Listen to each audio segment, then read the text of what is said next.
What's happening, YouTube family? It's your boy Lamont. It's your boy Larry. What's up? They tried to cut a brother off, but I'm still here. And we're going to try to make this thing happen. Larry, what's going on with you?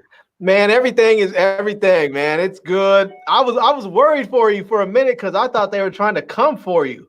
Man. They came and I did a video about it to let the people know what's going on. So I'm here, but ladies and gentlemen, there is no monetization.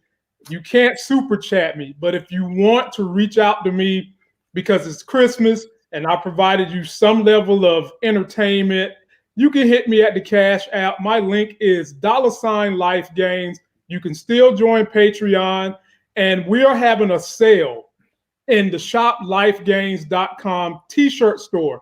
All our t-shirts now are under $20. That's the Rosa Parks t-shirt, Power Season 6, whatever you want. They make great gifts. We've also got the Zeke Who t-shirt for my Cowboy fans. Go check them out.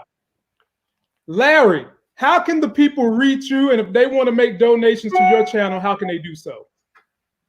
Yeah, check out my channel on YouTube. My channel on YouTube is called Today I Feel Like.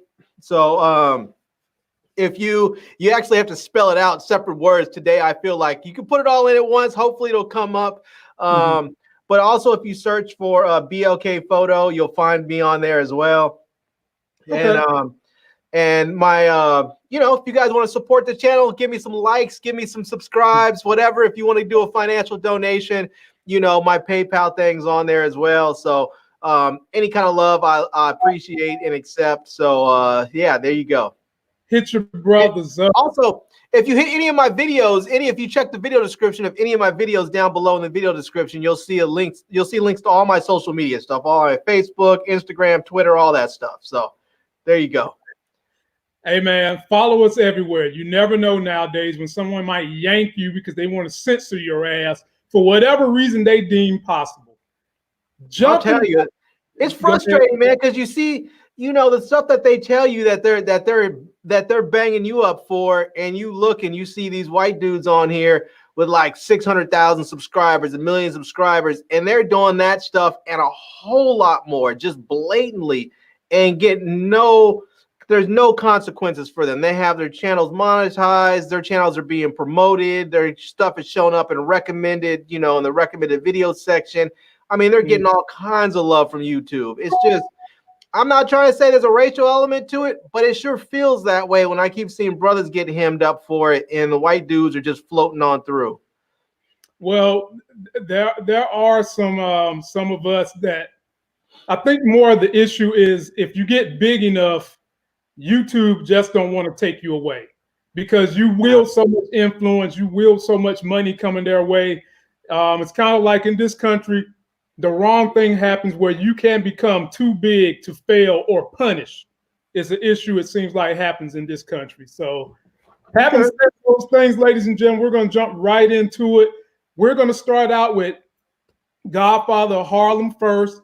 Then we're going to go through and talk a little bit about Queen and Slim.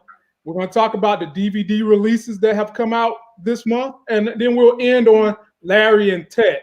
So, Larry. Also, don't forget, we're going to talk about these. I almost got you. I almost had you. Here we go. Here we go. Y'all know how this man gets down. I almost had you. But for those of you that have not watched The GodFather of Harlem, you guys are missing out on a fantastic show. Oh, yeah. It's produced, written, and he acts the Academy Award-winning Forrest Whitaker. He plays Bumpy Johnson, the civil rights era Harlem, New York drug kingpin that did so well. He ingratiated himself with all the Italians, and they talk to you about his life when he gets out of prison and he has to come back to reclaim New York and dealing with all these Gambino boss families, dealing with his wife, dealing with his jump off, dealing with his crackhead daughter, dealing with Malcolm X, and dealing with senators. Larry, Tell the people how you feel about after you watch that show. Oh man, I waited a little bit to, I was planning on watching it episode by episode, then I ended up binging it, and that show is so good. You guys, if you have not checked it out, you just simply don't know what you're missing out on. I mean, it's like this show, and I guess that time was like this period where you had all of these black superheroes, like real world superheroes, in that one area all at the same time. I mean, you had Adam Clayton Powell Jr., you had Malcolm X, you had, Bumpy Johnson, you had Muhammad Ali, you had all these great black heroes that are like in there at the same time, that all know each other, they're all friends, they all deal with each other. I mean, it's just fantastic. And, plus there's just a whole lot of eye candy in there as well. But the stories are so fantastic. The way that you get to see how all their lives are interwoven. I mean, you have people like Malcolm X, who was on the religious side. You have Adam Clayton Powell Jr. on the political side. Bumpy Johnson's in the streets. But you can see, because how they're all black and they all have to deal with the same sort of racism and oppression and everything else, that their lives are so interwoven, fighting the same sort of oppression, just with different methods, and sometimes even with the same methods. And not to mention that, but when you break the show down for what it is, you have this drug kingpin who ain't supposed to be there because he's black.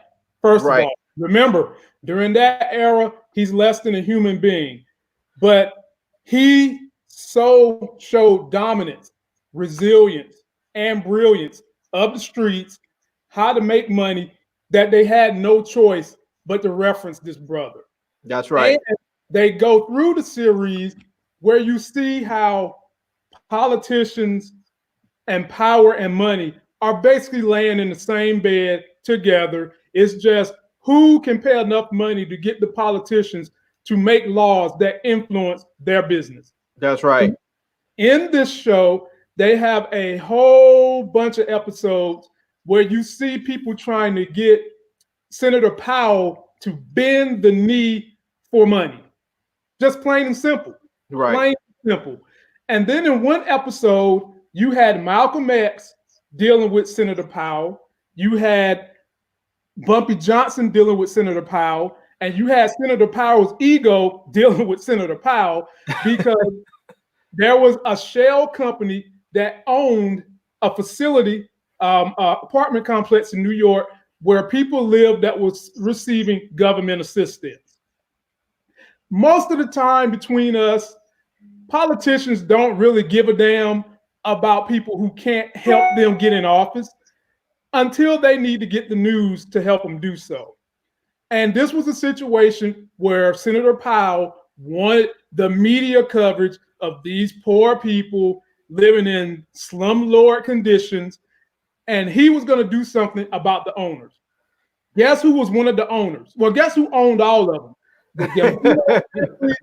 And there was one black dude on that list of owners for this apartment complex. Larry, who was it? Bumpy Johnson. Bumpy Johnson. There you go. And so this show has so many twists and turns. I would highly recommend everybody give this show a try. It is really good. Now, people have come out, Larry, and wanted to talk about any comparison that can be made to Power. What would you say in regards to comparisons that can be made to Power? Man, it's I guess you could find some comparisons. Obviously, you have the whole element of these dudes in the streets that sort of want to be, some of them want to be legit, but they didn't have other options at the time. Like Ghost, when he talked about when he was coming up, that he didn't really have a lot of options. So he got in the street because that's what he had to do. Right. But as he had the opportunity to start getting out of that life, he started to try to transition out of it. And you can see with Bumpy Johnson, some of the same. I mean, he's definitely in the streets, but because of that era that he's in, he never really had that opportunity to really transition off the streets and get away from crime altogether. But you can see the way that he deals with the Italians and the way he deals with Adam Clayton Powell Jr. and the politicians and the FBI, that he's definitely trying to insulate himself from the street life as much as he can and try to be able to set up a situation where he can sort of leave that behind a little bit. Like, I think the whole thing with the apartment buildings and the shell companies, it was a way to hide money, but it was also a way to generate legitimate income in a lot of ways. So, there are some comparisons. I mean, you always have the drama with who's good, who's bad, who's shooting who's going after this person and that person. I think one of the interesting storylines that's in there that that may strike a chord with some people today, depending on who you're seeing and what your love life is. I already know. Yeah, you have that relationship with the black dude who's a singer and a white girl. She's an Italian. She's the daughter of a mob boss, and she's actually kind of working as the dude's manager in some respects. Getting them gigs. But you have this sort of Romeo and Juliet, Montague and Capulet sort of love story going on, and it's interesting. I don't want to give anything away about it at the end, how stuff starts to go, but it's very interesting, especially in today's time where you can date anybody you want, really. I mean, depending on where you are. I mean, if you live in Mississippi, you may have a hard time, but for us people who live in the big cities, you can do what you want with who you want. And so it's interesting seeing how things were playing out back then. So, and when you speak about that part, that was another interesting dynamic to the show, because that particular Italian mob boss killed some other men that he thought was messing with his daughter. Right. He did not want his daughter dealing with African Americans because they were supposed to be beneath them. However, the daughter looked at African Americans as just human beings. Right. She didn't care about the skin color. She didn't care about the hair grade. All she knew was she loved this dude. He was singing her underwear off, and she wanted to give it to him. And the interesting thing is, this mob boss, I think he just had some weird twistiness with his daughter, because he didn't want anybody dating his daughter. Because if you remember, part of the whole, well, I'm going to give this away. If you guys haven't seen it, I'm sorry, I'm giving a little bit of it away. But part of this thing is that he killed the son of another mob boss for messing around with his daughter. Right. And this was a totally unsanctioned hit that should have never happened. But this other mob boss's son was messing with his daughter, and so he killed the man as a consequence. And and I mean, that plays throughout the whole series, the whole season. But he didn't want him dating him. He didn't want this other young dude that grew up with his daughter that now worked for him. He didn't want him dating him. He didn't want the black dude dating him. Basically, he just didn't want anybody dating his daughter. I think he might have like oddly and weirdly and ancestrally fetishized his daughter. Right. And then the other situation they had going on was, and then we'll kind of go beyond this. Bumpy Johnson's daughter was strung out on drugs. Bumpy Johnson had a young daughter that in the beginning you think was his daughter with his wife, but turns out that was really his granddaughter from his daughter from a separate marriage. Right. And in the end, he kind of needed his biological daughter in terms of issues that he was going to have with the granddaughter, but they made a very interesting dynamic. She found religion because she went to Malcolm X and joined his religious practice. Right. And through that connection made her kick her habit for the drugs. But along the way, she started seeing just how dirty dealing men can be beyond just what she thought about her father doing, selling drugs. She saw how the nation was really trying to bump out Malcolm X because they felt like he was gaining too much notoriety. Right. They wanted her to be a spy on Malcolm X. And for those of you who are my D knowledge folks, y'all know the story of Malcolm X. Right. And how Farrakhan had some issues. Y'all know the story. They touch on that a little bit in the backdrop of what's going on with Bumpy Johnson. Very well done story. Very well done. There was a couple of points with her story that I found really interesting. One is, she did turn to Islam, and she did go to Malcolm, and she became a Muslim.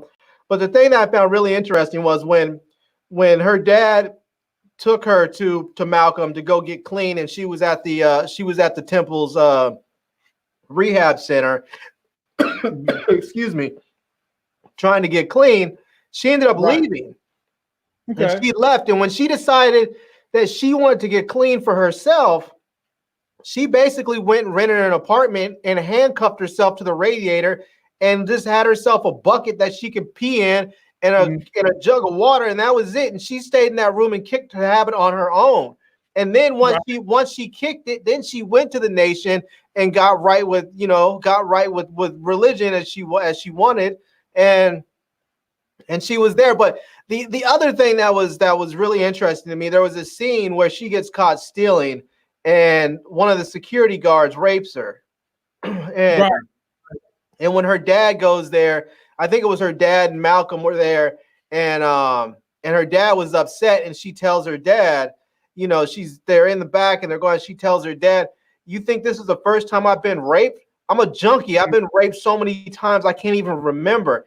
And something about that just, man, it was just the way she said it, and it was just so powerful to think like it was just a normal part of her existence. Like it didn't even faze her. I mean, she was so scarred by it. It's like she didn't feel it as much as you might think, or at all. I mean, at some point in time, when you get abused that much, you start to get a little numb to it. You mentally and physically start trying to find ways to get through the pain. And the way she portrayed her acting abilities during that scene you're talking about, she hit it out the park on that one. Yeah, man. So, folks, if you haven't seen GodFather of Harlem, by all means, please check it out. Check it out. Now we're going to move on to talk about this fiasco between Queen and Slim. Now, I have not seen it yet. I haven't had a chance to go in the movie theater and experience the way it needs to be experienced to give you guys a legitimate review. Right. But from all the reviews I have read, there has been a bevy of mixed consensus about the movie, spanning from my folks out there that consider themselves hood, and then my folks out here of African-American descent that consider themselves bougie blacks, right on down to everything in between. And Larry, what the consensus has been from what I'm reading from all the different websites I read to bring everybody this information, the bougie African-Americans are saying the movie wasn't good. My hood folks over there is saying that it was a good movie. And then in between, all the other spectrums are saying it was okay. When you say bougie, you're talking about yourself, right? I think I'm a notch below that. You drive a Tesla, Negro. You have officially crossed over if you weren't already. Well, I'll tell you what. The way I got that Tesla won't because I'm running around here in damn Jordans every single day. I just saved my money. I invested well, started a business, and got beat the hell up and figured out how to make it happen, and just still saved and lived below my means. So you can't really put me in the bougie category because I still shop at the dollar store. Hey, I shop at Dollar Tree too. That don't mean anything. All right, so I have to say that I know that within our own community, there definitely seems to be a divide on the types of stories that Black people want told and how they want them told. The bougie crowd, as you say, versus the hood crowd. I think the hood crowd, sometimes they're saying, hey, this is our existence. We want to see a representation of our life on the big screen that we can relate to, that the people, our kids can relate to, our friends and family, people who live this sort of lifestyle can relate to. We want to see a representation of that. And we want to see it. We want to see it multidimensional. We don't want to see just, he's a thug, she's a hoe, he's a criminal, he's this. We want to see all of the dimensions of people who live, that sort of existence. And bougie people in some respects just don't want that to be seen at all. So whether it's a good story or not, I think there's going to be some elements of our community that are just saying, we don't want those stories told. Stop telling those stories. It makes the rest of us look bad, you know?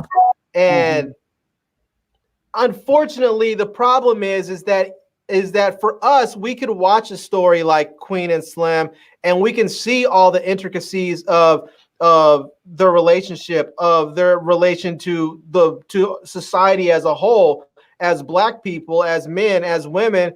But oftentimes what happens is that the other people that see the movie, and you know what I'm talking about when I say other folks, they don't always see that. Oftentimes they're looking at it very one-dimensionally, and they just see, oh, Black dude criminal, oh, Black woman criminal, Black woman whore, Black man, you know, pimp, Black man this, Black man that.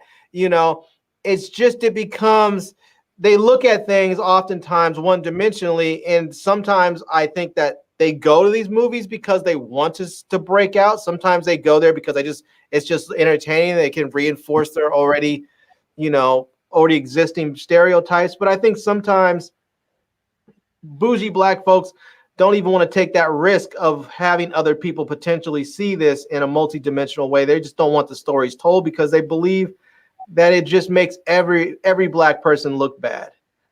And do I agree? Yes and no. I mean, it is to some extent. I understand I understand that way of thinking, because there's a lot of white folks out there that can't see past, the surface when it comes to Black people, and so they do look at everything with just one particular way. And then there's other people that look at stuff and they really can start to see, they can really start to see through it and understand stuff. So it's part of me feels like you just have to keep pushing through until everyone understands. And sometimes that's going to hurt people. Sometimes it's going to make the bougie Black people uncomfortable. Sometimes you just got to do what you got to do. Got to do what you got to do. I'm going to get a chance to probably go see it this weekend and then give an honest opinion on how I felt about the movie, what I think was good, what I think wasn't. And we'll come back and kind of see how we can sync this up and give some real deal, legitimate reviews to what we've been seeing other people say. Right. Moving to the next one. Go ahead. No, I feel you. I haven't seen it yet, and I need to see it, but having known how people feel about certain, and I'm not, I don't want to call myself bougie, but I mean, the reality of it is when we look at when we look at our income and our income brackets from, we're both married men. When we look at our dual incomes, we are without a doubt what people would probably consider bougie, and we are definitely within that probably 2% of income earners in the country. I mean, we're not millionaires or billionaires, but it doesn't really take a whole lot to get to that 2%, because when you look at how much separation there is from people who make a lot of money versus people who don't. I mean, once you hit the six figures, I mean, you're already like in the top 10%. And once you move past into the six figures, you're just, it's so I don't know. It's one of those things where you don't want people thinking that you don't understand where they're coming from, because we're still Black. Even if you make money, there's a lot of you guys out there that make plenty of money. It doesn't make you, just because you have your bills paid and you can afford a nice car and a nice house, doesn't mean that you have any different experience when you walk out into the streets. For me, how much money you have doesn't per se make a person bougie. For me, it's your attitude and the way you treat people and the way you treat environments that I would say, for my definition of bougie, is what I would call it. Right. There's plenty of rich people I know that are Black. I don't consider them bougie. There's plenty of rich Anglo-Saxons I know that are not bougie. So for me, it's the way someone behaves and the way someone acts that puts them in that category. And I would just think that the best thing you can do is try to educate yourself. So, some people would consider the old school term that I know you hate, Uncle Tom. Some people would consider those individuals bougie. right? And some people consider someone who's educated, college educated, or a business owner who's running a business, they will consider them bougie because they don't cater or they don't falter to certain rules and regulations the way they think they should, because oftentimes we expect when we go to our people to get the hookup. Right. And you can't always do that when you're first starting the business.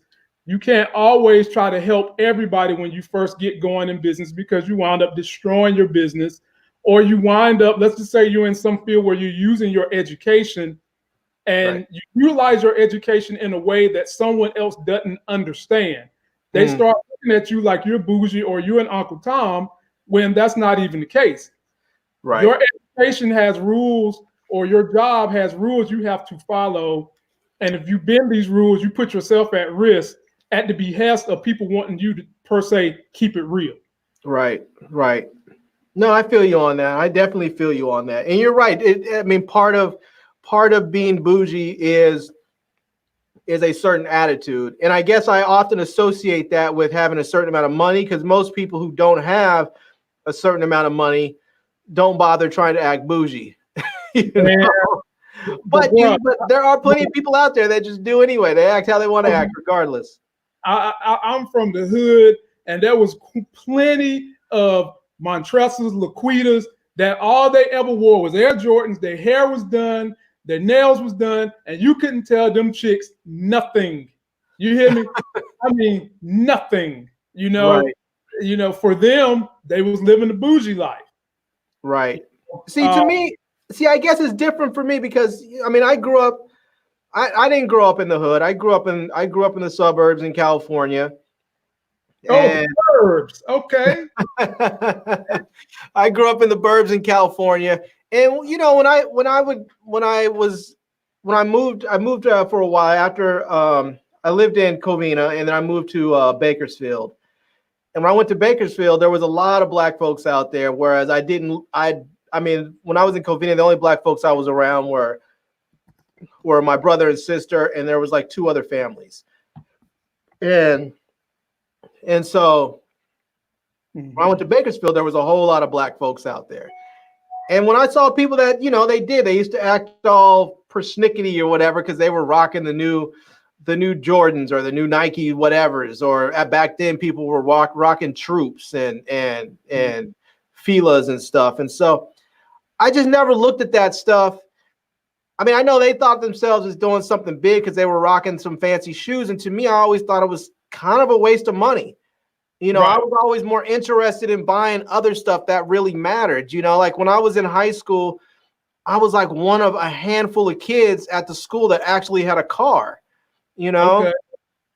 And they used to talk about the way I dressed. I used to roll up and they used to say, oh, he dresses like a white boy. And partly because when I grew up around a bunch of white people. When I first started school, I went in Bakersfield. I went there. Everybody was wearing their Dickies sagging and they had their, you know, they were rocking Jerry curls and whatever else. And I rolled up with like a pair of white pants on and some Vans and you know, like a sweater vest and shit or something, and, you know, and the dudes hated me. The dudes were like, oh, he's corny. Look at this wannabe white boy. And the girls loved it. So I was like, I really don't give a damn what these dudes think, because I'm not trying to get with you. Your girl likes me, you know. I didn't really care about having $100 pair of shoes because I was rolling a car. You know, I was like, I didn't need to worry about what my shoes look like because you're seeing my tires. So, but I think we all had different things. But I think it's because the way, you know, where you grow up, I think people want to show certain things. And you're right. Whether you're bougie because you think you have a nice outfit, or you're bougie because you think you have a nice car or a nice house, it's all the same attitude. It's just different levels. Yeah. Moving right along. Next subject, DVD releases. We've got 2 honorable mentions. That new Rambo and the one that Larry got a hot take. Boy, y'all better strap in for this. Put your seatbelts on. Man, the movie Hustlers came out with Jennifer Lopez Basically, you had some strippers working in a high dollar strip club. Right. Time and the economy kind of dried up, and it forced them to have to do some criminal acts in terms of drugging men, taking them to hotels, ripping them off of their credit cards, and they turned that into a movie. Right. And Larry has got a hot take that we're going to discuss. So, Larry, tell the people what you're feeling about Hustlers, the movie.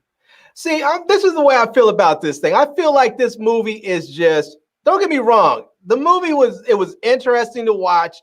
I'm not going to complain about seeing J-Lo on a strip pole with a G-string on. I'm just not going to complain about that.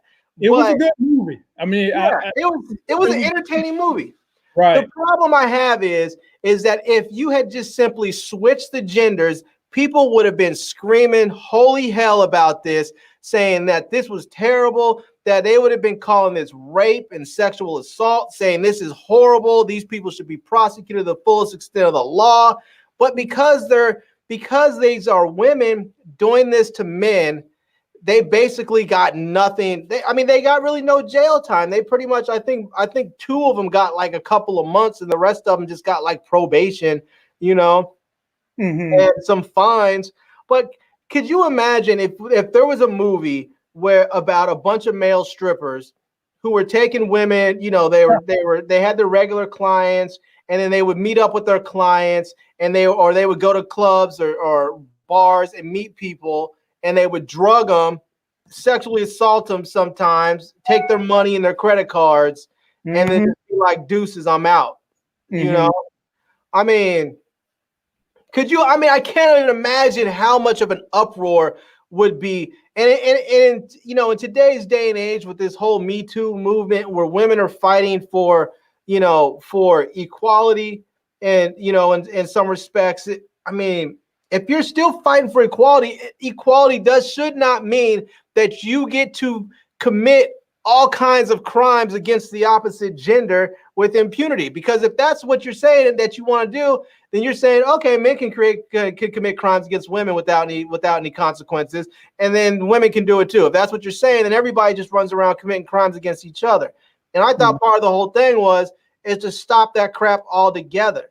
So it really it bothers me to see this celebration of this movie, because let's just be real. Anytime you make a movie and you are talking about somebody, it doesn't matter if you're showing the bad or showing the good. By putting them up on the big screen, you are in some way celebrating that person, their image, their life, their actions, and so when we're up there basically celebrating these women out there sexually assaulting and drugging people, it's pretty horrible. Just look at Cardi B. Cardi B is admitted to sexually assaulting, to drugging these men and robbing them. And, and she's up there making Pepsi commercials. You have a guy that's even accused of doing some shit like that. We're not even talking about it can be turned out he didn't even do anything. He's just accused of it, and he will have all of his endorsements ripped away from him. And people will still believe that he did it, even after it came out that it was all bogus and he was completely innocent. People will still believe that he did it. But you can have a woman like Cardi B's up there who's admitted to doing this, and she's making damn Pepsi commercials.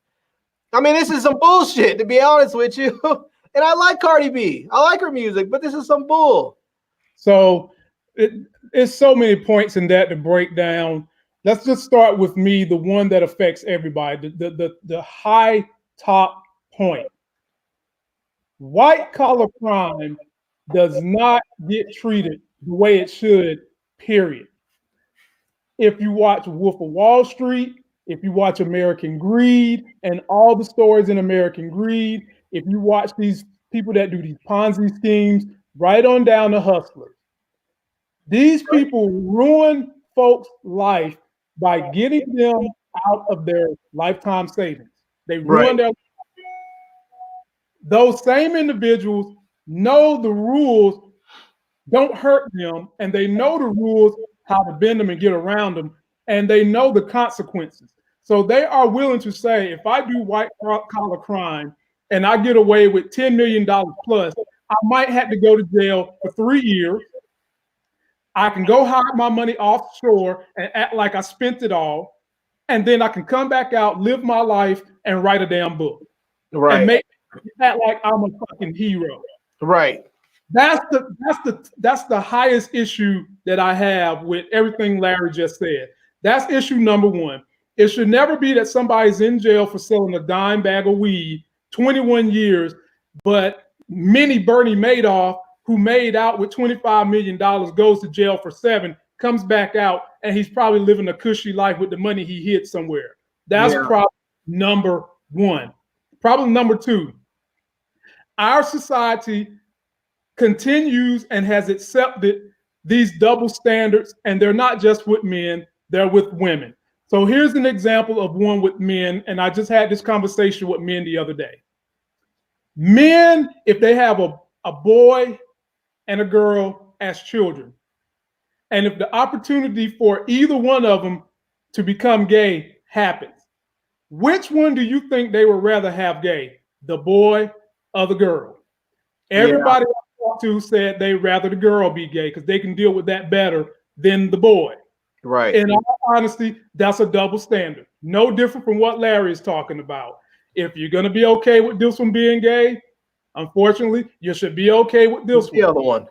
But we got to this point because of the way we have stereotyped the roles of men and women. Right. It's okay for women to compliment another woman's butt, but I'm not about to go and stand in front of Larry and say, man, look at his penis down to his knees. I'm not about to do that shit. No, I'm not doing that. I hope not. No, definitely not. Definitely not doing that. And then that leads into the point of this movie. They made a calculated decision that it would make money to show these beautiful women dancing and getting men out of their money, because it has been this push stereotype, and there are some facts to support it, that for the longest time, men have berated women, have had their way with women, have created this movement for women, and this movie, in essence, was a glorified, I'm not going to say it was a glorified, this movie, in essence, was a way to kind of get back to the way men have just mistreated women for years, a backhanded way. And to Larry's point, had that had been a bunch of men, let's just say that was, what do you call them strippers in Las Vegas? I can't think of the name. Chippendales. Let's just say it was the Chippendales doing this to women. Right. Yeah. I think it would be completely different. These dudes would be arrested for rape. They would have called the Chippendales thing, a movement, a whole. They would have called it a rape culture and shut down the whole dance squad. They wouldn't even have. It wouldn't have been limited to just one dancer and say, "Oh, he's kicked off the team." It would have been. The whole thing would have been defined as rape culture, and they would have shut it down. Las Vegas casinos would have canceled their contracts. All that, but you don't see this where they're saying, "Oh, these women sexually assaulted and robbed these men, so we need to shut down this strip club, or we need to shut down strip clubs in general." They don't see any of that. People are just, oh, they're just a bunch of dumb dudes. They asked for it. This is what they wanted this, So the women who are truly fighting the feminist movement for equality, they are about equality, fairness for both sides. They're not about, I want to see a movie where this happens to the men. They are about, if it's wrong for a woman, it's wrong for a man. If it's wrong for a man, it's wrong for a woman. Right. Now, you do have those that jump on that cause and they just go over the top. They just go completely over the top. But the majority of the women who are down for equality, that's what they're down for, equality for both sex. Right. And let me just be clear. So in case any of you are out there, if you are one of those crazy ass incel dudes that hates women, can't get laid, we're not talking about that shit. That is not what we're talking about. We don't support that crap at all. We're simply talking about if sexual assault is wrong, which it It is wrong, period. It should not matter if it is a man doing it to a woman or a woman doing it to a man or a man doing it to a man or a woman doing it to a woman. It is simply wrong. And there should not be movies out there glorifying this, showing these men being sexually assaulted and robbed of their money. And yeah, there are a bunch of wealthy men that wanted to have, wonderful experiences with women. But just how women always tell us, yeah, we may go out on a date, everything may be fine, we may be making out and everything seems great, but if we say no, stop. That's at the moment you should stop. Well, the moment you take someone's ability as soon as you take someone's ability to have their decision making taken away, by drugging them, you are assaulting them. And I cannot, like they didn't show the women in the movie, having sex with these guys while they're drunk or high or drugged out. They didn't show that. And I don't know if they, I'm assuming that they were, because these guys were regulars in the past. Regular dudes aren't paying chicks just to go strip. That's not what they're doing. But, but the thing is that if you take someone's ability to make their own decisions away, and you have them in a sexualized situation, a sexually charged environment of a strip club or a hotel, and you're dancing and doing whatever sexual favors, that shit is sexual assault.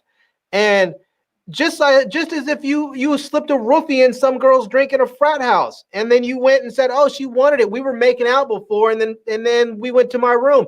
Well, yeah, maybe she was into it before, but then you drugged her and took her ability to make her own decisions away, so you raped her. And that shit is the same way. That is the same thing with these dudes, and that should not be celebrated.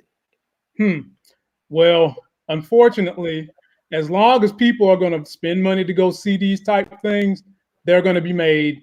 It's just the way it is, man.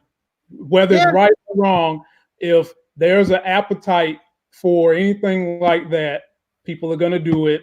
And it's just up to people like me and you to have these conversations, to try to give perspective to a lot of these issues that you might not even know is really an issue. Right. And, I wanted to address, I was looking over in the comments section, and Virgo Smith, I don't mean to drag you in by name, but I saw the comment on there that you left. And so I'm not trying to, don't take this the wrong way, bro, because I'm not trying to go hard on you. But I just wanted to be clear. I don't think this movie was necessarily an attempt to emasculate men. He said that they're trying to emasculate us, man. I don't think this movie was produced, and I don't think the message was put out there in such a way that they were trying to emasculate us. I don't think he's talking about the movie at all. Right. I think if anything, it wasn't necessarily an attempt to emasculate us. I think really what it was is that the women just basically had no sympathy, empathy, or anything for how those men felt. They did what I guess a lot of men have done in other sense. They treated those men as mere objects. They didn't treat them as humans. They treated them as wallets. And that's all that they were. They were just simply, they treated them as if they were gold mines, and they were just using those drugs as a pickaxe, as a way to extract as much gold as they could from those gold mines. That's all it was. I don't believe it had anything to do with the fact that they were trying to emasculate anybody. And in all honesty, I mean, maybe they would have done the same thing if it was an all-female society. Maybe they just would have done it with women, I don't know, but that's not the society we live in. We live in a male-female society. But I don't think that it was done in an attempt to emasculate us. And I'm not saying that there aren't things out there where there are attempts to emasculate men, because we know they're out there. We've seen things where there's attempts to dehumanize men, dehumanize women. I mean, that's something else that we can talk about on another day. But this particular instance, I think it was really sort of a celebration of sexual assault and robbery. And I don't think we should really celebrate that. Well, if that's truly and really the case, Larry, then there's a whole lot of TV shows that we got to get rid of. Power's got to go. All the scripted stuff that we watch is going to have to go. because in essence, Bumpy Johnson is a celebration. If we're going to go by the logic you're using, at the end of the Bumpy day, Johnson's different though. But see, here's the thing that's different about some of these things. I get that there is an element of celebration in the whole Robin Hood thing, and Bumpy Johnson's a bit different because yeah, he was a criminal. He did a lot of dirt, but he also did a lot of good in his community, which is the reason why Bumpy Johnson, even to this day, long after his demise, is a sort of a legend, sort of a folk hero, because he still did. He provided, just like when they talked about the buildings and even though he was on he was a part owner of that shell company, and they were talking about these slums that these Italians own. Bumpy Johnson was telling, like when he talked to Malcolm X, he said, and Adam Clayton Powell, he said, my buildings aren't like that. My buildings are well maintained. You know that my buildings are good. Because he owned these buildings, and he provided people with low-cost housing, and he provided them with low-cost housing that was well maintained. He wasn't treated, he was not a slumlord. And he did provide protection to people at certain times when things happened. He did make sure people had, like when the black dude got in trouble with the Italian dude. What did he do? He went and got that situation smoothed out. The kid was stupid and came back, but he saved that kid's life, you know? So yeah, there is a certain folk hero, you know, Robin Hood-esque type of aura with Bumpy Johnson, which is the reason why he's still a bit of a legend today. And it's okay to tell stories so I'm not saying that all stories shouldn't be told just because there's bad stuff in them. I just think we have to be careful not to celebrate the bad parts of these stories. And that whole movie seemed just to be a celebration of these women robbing and sexually assaulting men. They really presented this movie as this female empowerment thing, where it was just a way for women to take back their power, and they're doing what they have to do, when it really was just a bunch of bullshit. It was a bunch of women who wanted to live above the means that their skill set demanded. They didn't have the skills to be able to command these high dollar apartments and these fancy clothes and these fancy pocketbooks, but they still wanted it, so they stole money to get it. That's Wait a minute. What happened to, in the beginning, they were just trying to make money to feed their families. That one girl was trying to get tuition money so she can go back to college. What about all that? Hey, if you're just stripping, I have no problem. You want to make a movie about strippers and the stuff that they have to endure when they're in the club, the friendships they make, the trials and tribulations they have to deal with crazy customers and business owners. Cool, deal with that. That's cool. You can celebrate stripping and the strip culture all you want in that regard. But once you cross over and start celebrating criminality, that's something else. And these women that they were stripping, they did not have the money to afford, like J-Lo did not have the money to afford that big high rise and that she was living in. That's why somebody else was paying for it. Now, if she was stripping and making all kinds of money and can pay her own rent, and they want to celebrate that. But don't celebrate the fact that she's basically a criminal, because prostitution in this country is still a crime. And she was selling her ass to pay for this apartment. She was a criminal, you know? And we have to be careful about celebrating. So it's like, you don't want to celebrate the drug side of power. You know, you can show it, but we don't have to celebrate it. But that's then if you say that, then that's no different than what this movie was doing. No, because this movie it seemed like it was celebrating the criminal side of it. And I'm saying with power, we can show it, but we don't need to celebrate it. I don't think we should celebrate. I feel like they do, at least in Power, they make an attempt to show like Tommy and Tariq and Tasha and all their drug dealing stuff as a bad thing. And I feel like they're trying to show the other side with Ghost trying to move on as sort of a good move, what he's trying to move into a positive side. I understand there's a lot of conflict, because you need conflict for good storytelling. I get that. But you know, I just think that you can show both. I mean, anytime you make a movie or a TV show, you need conflict. So you're going to have to show good and bad. I just think you have to be careful about celebrating the bad. Well, I didn't celebrate it. I said it was bad. My wife said it was bad. The only part that was celebrated was Jennifer Lopez sliding down that pole was the only thing that I celebrated. And I hope Now you're talking about people getting in trouble. and I hope A-Rod ain't watching this live stream. Now, last point we're going to make, ladies and gentlemen, before we get out of here on this live stream, we will come back with a power live stream sometime before Christmas, maybe next week. We just want to let it die down a little bit, swing it back up, and so forth and so forth. Right. Larry, what is the best holiday tech people can go out there and find for their families if you've got someone who's into tech type equipment? Man, there is all kinds of good stuff out there. I mean, one of the, if you're looking for some good tech stuff, one of the things I think that's nice about, like, if you're doing, say, a Secret Santa thing at work and you have a certain dollar amount threshold you have to stay under, I think stuff like phone cases are always nice. If you know somebody who travels a bit or someone who's just out and about a bit, I think stuff like stuff like this power bank, I think is really nice. This is I think this is what a ZMI power bank, stuff like this. These are gifts that oftentimes people don't think about giving those as Christmas gifts because they seem so sort of utilitarian, but those are gifts that people will use all year round, and every day they pick it up to use it, they'll think about you. Right. Agreed. And what's the latest going on with anything Apple? Apple having any discounts this year? Apple having any new deals, or is it the same old, same old?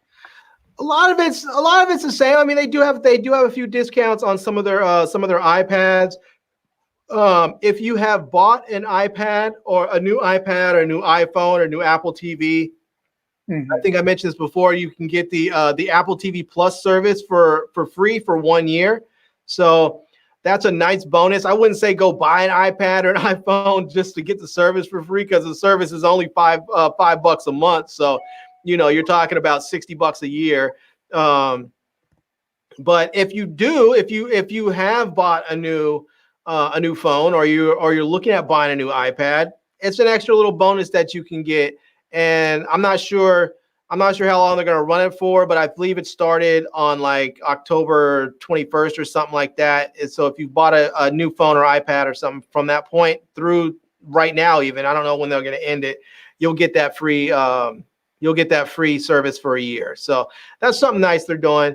They always have extra stuff. If you've never tried Apple Music, they always have these deals where you can get like 3-4 months of Apple Music for free, to try them out. Amazon right now has a special. If you've never tried their music service, you can try 4 months for 99 cents. I think Tidal has a special going right now where you can get like 4 months, I think, for $9.99 or something like that. And so it's there's some decent deals out there, especially for music stuff. There's a lot of the music services are out there are offering some deals. I'm not sure if it's still active, but Hulu had a special on where you can get Hulu for $1.99 a month for the first 12 months. So if you were already a Hulu subscriber, you couldn't get it unless you went and signed up with a new email, and I think probably a new credit card. Then you can get it. But if you didn't have Hulu, you can sign up and you were able to get it for $1.99. I'm not sure if it's still active. You have to check it. It was the other day. It was still active. But I signed up and got Hulu for $1.99 a month. And so, I mean, for the entire year, you're talking about $23, $23.88 or something like that. So cool. Yeah. Well, folks, that's going to conclude our live stream for today. We just want to let y'all know we still out here. We still looking for subjects to entertain you all, empower you all a little bit, and just keep things going till power comes back. We still continue to ask that you go subscribe to Larry's channel. The man can possibly hit 11,000 before the end of the year. Be sure to go over there and subscribe. Check out his PayPal. Hit me up too on my Cash App link, my Patreon link, and be sure to go in there and check out Shop Life Games for Power t-shirts, Zeke Who t-shirts, and I'm doing the Rosa Parks American Hero series, and I'll be bringing Malcolm X, Obama, and a few other great American heroes. In closing, Larry, what do you want to tell the people?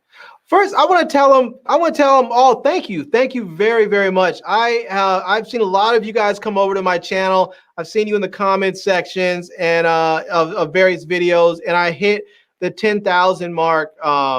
You know, on November 31st, I guess it was the last day of the month. I actually hit, or the 30th, I hit the 10,000 mark. So I was really going hard, saying I was going to keep pushing and doing like 2 a days until I hit 10,000 subscribers or till the end of the year. I was really hoping and praying I didn't have to do that to the end of the year because it was a lot of work, but you guys made that happen early. So now I can go back to my regular production schedule and not kill myself through the holidays. And I want to let you guys know I greatly appreciate you helping me get those numbers up. And yeah, so that's it. Thank you. That's just a heartfelt thank you. Yeah, man. We appreciate all of you guys. Leave us comments, communicate with us, check us out on all our social media streams. And until that next Sexy as Hell video, I'll see you. All right. Love, peace, and hair grease.